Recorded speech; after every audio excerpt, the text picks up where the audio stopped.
One.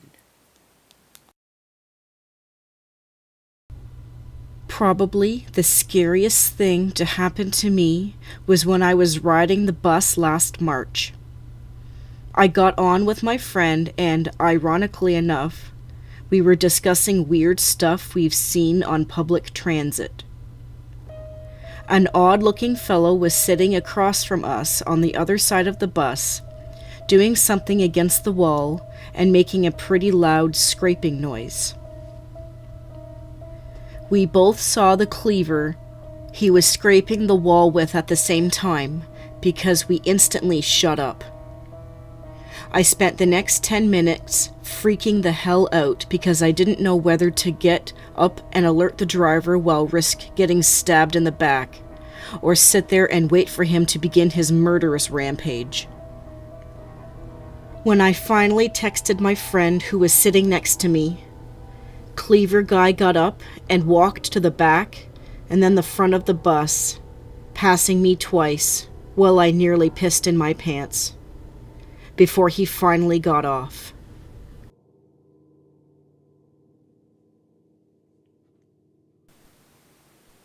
Two.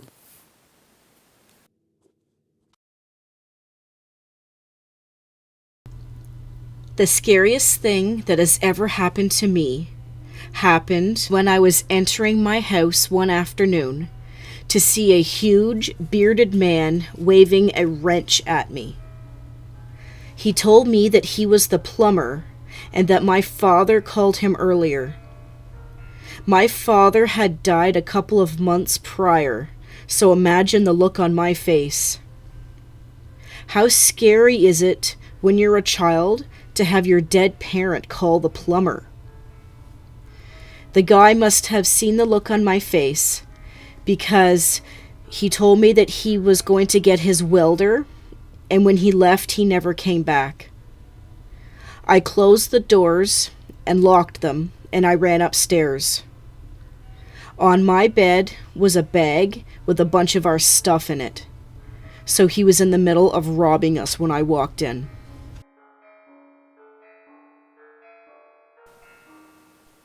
Three.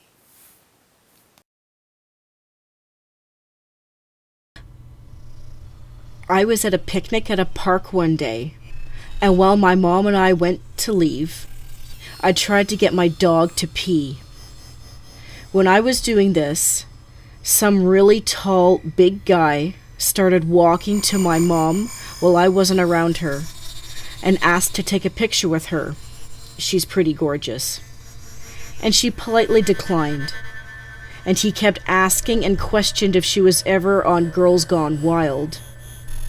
And she just walked away on towards me so we could leave, empty dog bladder or not. So we start walking and this guy starts following us. And of course, the busy park is pretty much barren on this wide open walkway all of a sudden. And he starts screaming, "I will mess you up, little girl. I mess up little girls all the time." At the time, I was 18 years old, but I was skinny, so he thinks I pose little threat, I'm sure. All the while, he was getting closer and closer to my mom. So I pull her towards me and get in between them, so if needed to punch the guy, I can. I just remember seeing sores all over his mouth and being worried about him bleeding on me if I did so. So he got all sassy with me again, screaming horrible things, just horrible, and I'm raging.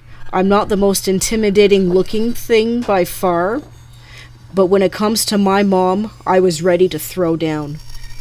So I started screaming at him that I will call the cops so fast, and he yells some more, and finally some really nice guys step in, and it puts some distance in between us and him. And he finally leaves because the guys started telling him to. So then we walked past a park cop and we gave him a description. And the park cop says, "Oh, we've had problems with him today." Oh, really? I thought. Well, I wonder why they didn't do something about it before. That guy almost got his ass beaten by a little girl.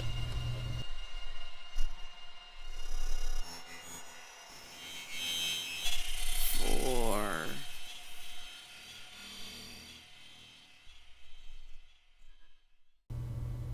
I'm a female, and when I was 19 years old, I sometimes had to walk at 4 a.m. to get to work for the early shift.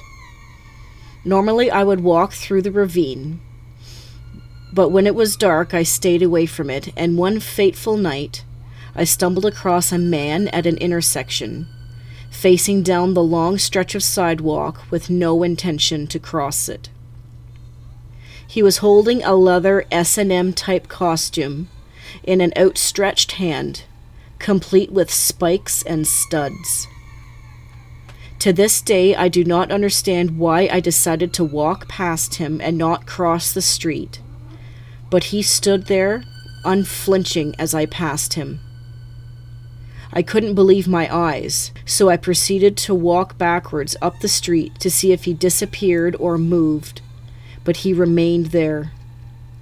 I'm not sure if it was part of a psychological experiment, or if he was as truly messed up as he looked.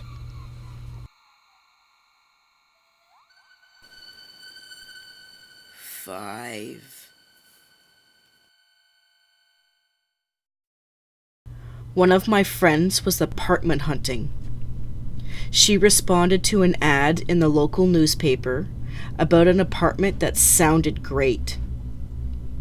The guy on the phone told her that the apartment was in great condition and that he was leaving the country and wanted to sublet for an extended period of time. They set up a place and time to meet so he could show her the place. She, not realizing that anything was off, called the apartment complex to make sure that they allowed subletting so she didn't get into trouble.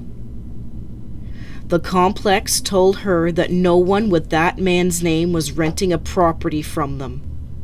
She was too nervous to do it, but I contacted the local paper and told them what was going on, but they didn't do anything about it.